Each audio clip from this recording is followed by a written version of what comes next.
আসসালামু আলাইকুম, সবাইকে স্বাগত জানাচ্ছি বি রিভিউজে। আপনাদের সাথে আছি আমি সুরভি দিবা। যুক্তরাষ্ট্রের আগামী নির্বাচন নিয়ে বিভিন্ন জনমত জরিপে দেখা যাচ্ছে প্রেসিডেন্ট ডোনাল্ড ট্রাম্প অনেক পিছিয়ে পড়ছেন। ডেমোক্র্যাট প্রার্থী জো বাইডেন এগিয়ে যাচ্ছেন। অনেকে বলছেন ট্রাম্পের শোচনীয় পরাজয় অনেকটা নিশ্চিত। যুক্তরাষ্ট্রের প্রেসিডেন্ট নির্বাচনের বড় ধরনের প্রভাব পড়ে আন্তর্জাতিক রাজনীতিতে। ট্রাম্প যদি হেরে যান, এর প্রভাব উপসাগরীয় দেশগুলোর শাসকদের উপর কতটা পড়বে তা বিশ্লেষণ করছে মিডল ইস্ট আই। এতে বলা হয়েছে আরব শাসকরা শঙ্কিত। কেন এই শঙ্কা, আসুন জেনে নিই।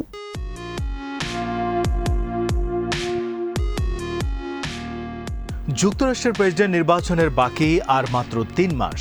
এ নির্বাচনে জনগণ সিদ্ধান্ত নেবেন তারা ট্রাম্পকে পুনরায় বিজয়ী করবেন নাকি এক মেয়াদ শেষেই তাকে হোয়াইট হাউস থেকে বের করে দেবেন। তিনি পরাজিত হলে যুক্তরাষ্ট্রের ইতিহাসে কয়েকজন প্রেসিডেন্টের একজন হবেন যারা দ্বিতীয়বার আর গদিতে বসার সুযোগ পাননি। ট্রাম্পের পরাজয় হলে বিজয়ী হবেন ডেমোক্রেটিক নেতা জো বাইডেন।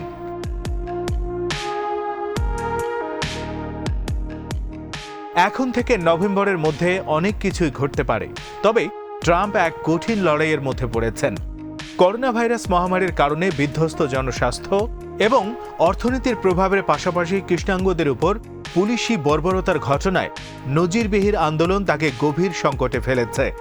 সাম্প্রতিক জনমত জরিপে দেখা গেছে বাইডেন ট্রাম্পের চেয়ে ১২-১৩% পয়েন্টে এগিয়ে রয়েছেন, ফলে বাইডেনের জয়ের সম্ভাবনা উজ্জ্বল।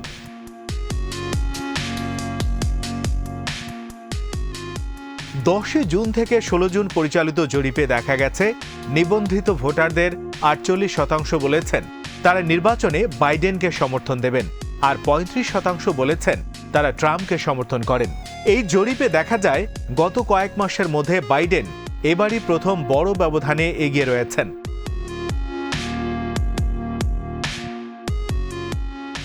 এসব জরিপ ট্রাম্পের জন্য স্পষ্টতই এক বিপদ সংকেত। জরিপের ফলে ট্রাম্পের সমর্থনের ভিত্তি টলে যাচ্ছে বলেই প্রতীয়মান হচ্ছে। নিজ দল রিপাবলিকানদের মধ্যেও ট্রাম্পের সমর্থন মার্চ থেকে জুনের মধ্যে ১৩ পয়েন্ট কমেছে। নিউ ইয়র্ক টাইমস ও সিয়েনা কলেজের করা সাম্প্রতিক জরিপের ফলাফল বলছে ইলেকটোরাল কলেজেও ভোটেও বিপর্যয় হতে পারে ট্রাম্পের। ২০১৬ সালের প্রেসিডেন্ট নির্বাচনে এই ইলেকটোরাল কলেজের ভোটের জোরে পপুলার ভোটে হেরেও প্রেসিডেন্ট হয়েছিলেন ট্রাম্প। রাজনৈতিক পরিমণ্ডলে নাটকীয় কিছু না ঘটলে এই নির্বাচনে বাইডেনের কাছে শোচনীয় পরাজয়ের শিকার হবেন ডোনাল্ড ট্রাম্প।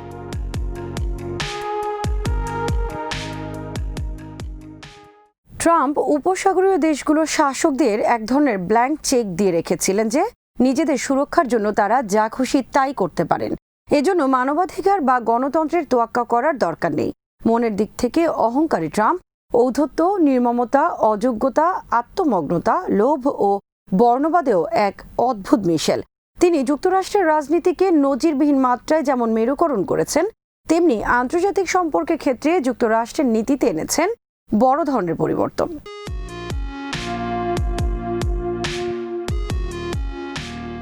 ট্রাম্পের শাসনে আরব দেশগুলোর সঙ্গে যুক্তরাষ্ট্রের সম্পর্ক নতুন মাত্রায় উপনীত হয়েছে। তার ডিল অব দ্য সেঞ্চুরির আওতায় ইসরায়েলকে কোনো বাধা ছাড়াই ফিলিস্তিনি ভূমি দখলের অধিকার দেয়া হয়েছে। ইসরায়েলকে সমর্থনের মাধ্যমে আরব শাসকরা ইরানের মোকাবেলায় ওয়াশিংটন ও তেল আবিবের অব্যাহত সমর্থন পাচ্ছেন। উপসাগরীয় দেশগুলোতে যুক্তরাষ্ট্রের অস্ত্র বিক্রিতেও এখন আর কোনো বাধা নেই। আরব মিত্রদের মানবাধিকার লঙ্ঘনের ব্যাপারে যুক্তরাষ্ট্র চোখ বুজে থাকার নীতি গ্রহণ করেছে।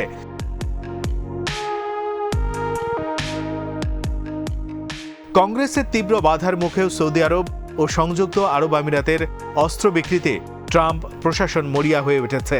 ইয়েমেনে এই দুটো দেশ ২০১৫ সাল থেকে মানবিক বিপর্যয় সৃষ্টি করলেও তাদের কাছে যুক্তরাষ্ট্রের অস্ত্র বিক্রি অব্যাহত রয়েছে।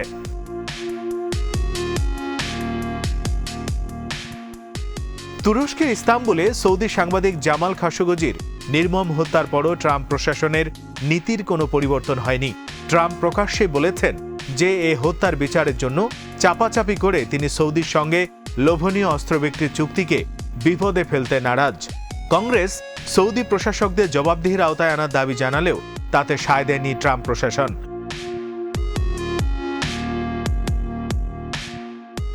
তবে ট্রাম্পের পরাজয় হলে ডেমোক্রেটিক প্রশাসনের আওতায় এসব নীতিও বদলে যাবে। অনেক ডেমোক্র্যাট মনে করেন ট্রাম্প যেভাবে আরব স্বৈরশাসকদের বিশেষ করে সৌদি যুবরাজ মোহাম্মদ বিন সালমানকে অব্যাহত সমর্থন জুগিয়ে চলেছেন তা যুক্তরাষ্ট্রের স্বার্থের অনুকূলে নয়। তারা মনে করছেন আন্তর্জাতিক বাধ্যবাধকতা রক্ষা ছাড়াই একজন স্বৈরশাসক আর একজনকে সমর্থন দিয়ে যাচ্ছেন।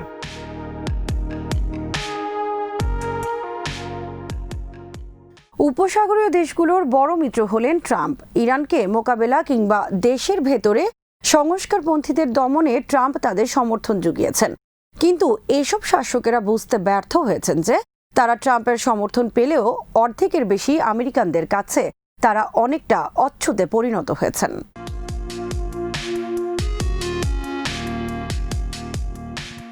নির্বাচনে ডেমোক্রেটরা বড় ধরনের জয় পেলে উপসাগরীয় দেশগুলোর সঙ্গে যুক্তরাষ্ট্রের সম্পর্কের পুনর্বিন্যাস ঘটবে। এসব শাসকদের বিরুদ্ধে বাইডেন প্রশাসন কঠোর পদক্ষেপ নিলে আন্তর্জাতিক এবং অভ্যন্তরীণ রাজনীতিতে যুক্তরাষ্ট্রের গ্রহণযোগ্যতা বেড়ে যাবে। এজন্য যুক্তরাষ্ট্রের কোনো লোকসান গুনতে হবে না।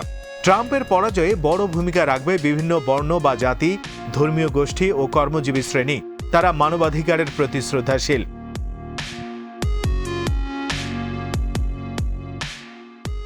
আরব শাসকরা দুর্নীতির মাধ্যমে সম্পদের যে পাহাড় গড়েছেন তার প্রতি বৈরিতা দেখাবে এসব শ্রমজীবী ভোটাররা। মানবাধিকার ও গণতন্ত্রের প্রতি তাদের অবিচল আস্থা। বাইডেন প্রশাসনের উপর তাদের ব্যাপক প্রভাব থাকবে।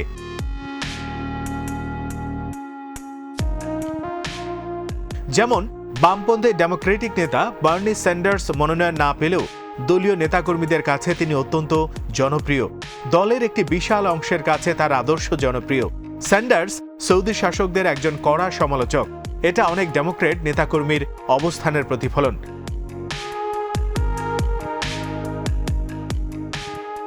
বিকল্প জ্বালানি প্রযুক্তির দ্রুত প্রসার ও উত্তর আমেরিকায় প্রভূত তেল খনির আবিষ্কারের কারণে বিশ্ব অর্থনীতিতে উপসাগরীয় দেশগুলোর ক্ষয় অপরিহার্য হয়ে পড়েছে।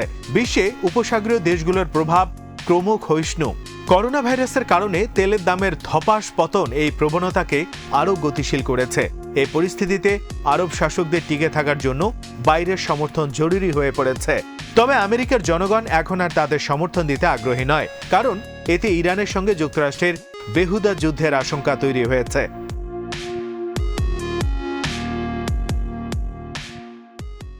ভোটে ট্রাম্প পরাজিত আর বাইডেন জয়ী হলে একজন ব্যর্থ প্রেসিডেন্টের চোখ দিয়ে জনগণ আন্তর্জাতিক সম্পর্ককে দেখতে চাইবেন না। যুক্তরাষ্ট্রের বদলে চীন ও রাশিয়া এসব শাসকদের রক্ষা কবচ হবেন বলেও মনে হয় না। ফলে উপসাগরীয় শাসকরা পড়বেন অস্তিত্ব সংকটে।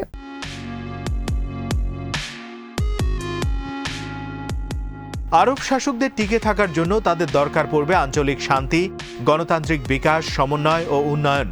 আর এসব করতে গেলে দরকার হবে রাজনৈতিক ও অর্থনৈতিক ক্ষমতার আমূল পরিবর্তন। ডেমোক্রেটরা আরব বসন্তের ক্ষেত্র প্রস্তুত করেছিলেন, কিন্তু আরব শাসকরা রাজনৈতিক পরিবর্তনের সে সুযোগ কঠোরভাবে দমন করেছেন। আরব বসন্ত ব্যর্থ হয়ে পুরো মধ্যপ্রাচ্য জুড়ে গৃহযুদ্ধ ছড়িয়ে পড়েছে। ফলে আগামী দিনে মধ্যপ্রাচ্যে রাজনৈতিক পরিবর্তন আরও রক্তাক্ত হয়ে উঠতে পারে। বিকল্প হিসেবে টিকে থাকার জন্য আরব শাসকরা প্রকাশ্যে ইসরায়েলের সাথে সম্পর্ক বাড়ানোর চেষ্টা করবেন।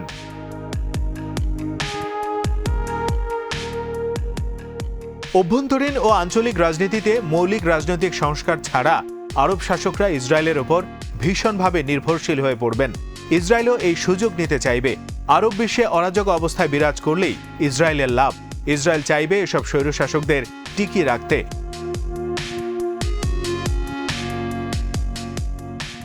ইসরায়েলের সঙ্গে সম্পর্ক স্বাভাবিক করার উদ্যোগ ইতিমধ্যে গ্রহণ করেছেন আরব শাসকরা। তবে তাতেও জটিলতা আছে।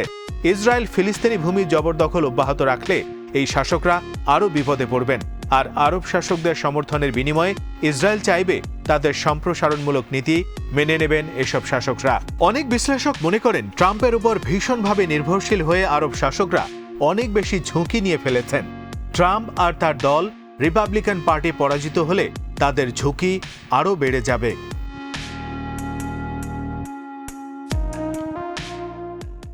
আজ এখানেই শেষ করছি। সবাই ভালো থাকুন, সুস্থ থাকুন আর দেখতে থাকুন BDViews। চ্যানেলটি ভালো লাগলে সাবস্ক্রাইব করুন। সংযুক্ত থাকুন আমাদের ফেসবুক পেজে। আমাদের ওয়েবসাইট bdviews.net ভিজিট করুন। আল্লাহ হাফেজ।